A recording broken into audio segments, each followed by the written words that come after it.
സൗഖ്യമാകുവാൻ നിനക്ക് മനസ്സുണ്ട്. മനസ്സുണ്ടെങ്കിൽ നീ ഇന്ന് സൗഖ്യമാകും. യോഹന്നാന്റെ സുവിശേഷം 5-ാം അധ്യായം 1 മുതലുള്ള വേദഭാഗം വായിക്കുമ്പോൾ 38 വർഷമായി ഒരു കുളക്കരയിൽ ഒരു വ്യക്തി, ബെഥെസ്ദ കുളക്കരയിൽ ഒരു വ്യക്തി രോഗം സൗഖ്യത്തിന് വേണ്ടി കിടക്കുക. അതത് സമയത്ത് ഒരു ദൂതൻ വന്ന് ആ കുളം കലക്കുമ്പോൾ ആവി ഇറങ്ങുന്നവൻ സൗഖ്യമാകും. യേശു അവിടെ വന്ന് ഈ വ്യക്തിയെ കാണുമ്പോൾ വ്യക്തിയോട് ചോദിക്കുന്നു, സൗഖ്യമാകുവാൻ നിനക്ക് മനസ്സുണ്ടോ?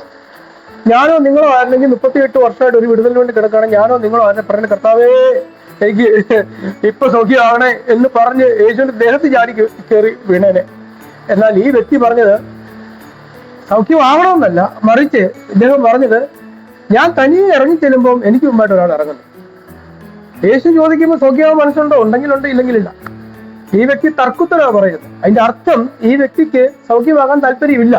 കാരണം എല്ലാവരും കൊണ്ടുവന്ന സൗഖ്യമായി പോയവരുടെയൊക്കെ പുതപ്പും മെത്തയും തലേണയൊക്കെ വെച്ച് ഇദ്ദേഹത്തിന്റെ കിടപ്പങ്ങ് സെറ്റായി.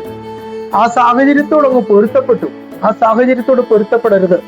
ഇന്ന് സൗഖ്യമാകാൻ നിങ്ങൾക്ക് മനസ്സുണ്ടെങ്കിൽ ഇന്ന് യേശുവിനെ എന്ന് വിളിച്ചാൽ ഇന്ന് നിങ്ങൾക്ക് സൗഖ്യമാകാം. മനസ്സിലാകുന്നുണ്ട്? ഞാൻ കോഴഞ്ചേരി എന്റെ നാട്ടില് ഗവൺമെന്റ് ആശുപത്രിയിലൊക്കെ പോയി അവിടെ കിടക്കുന്ന രോഗികൾക്ക് വേണ്ടി പ്രാർത്ഥിക്കാറുണ്ട്. ആ സമയം അവിടെ കയറി ചെല്ലുന്ന മുമ്പ് തന്നെ സ്റ്റെയർകേസിന്റെ താഴെയായിട്ട് ഒരു വ്യക്തി കുറെ നാളായിട്ട് ഞങ്ങൾ പോയി പ്രാർത്ഥിക്കുകയും ചെയ്യുന്നുണ്ട്.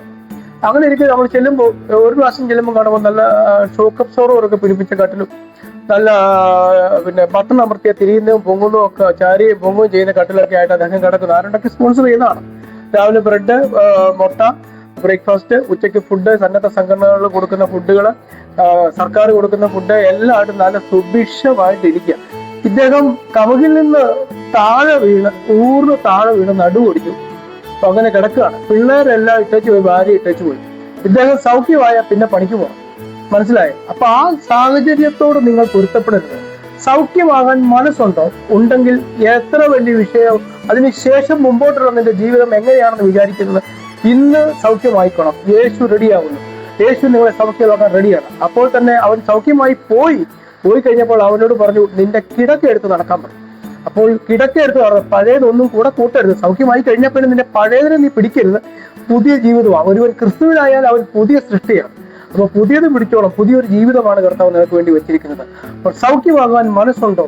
ഉണ്ടെങ്കിൽ ഇന്ന് സൗഖ്യമായിക്കോളം. കർത്താവ് റെഡിയാ. നീ റെഡിയായാൽ മാത്രം മതി. ദൈവം അനുഗ്രഹിക്കട്ടെ.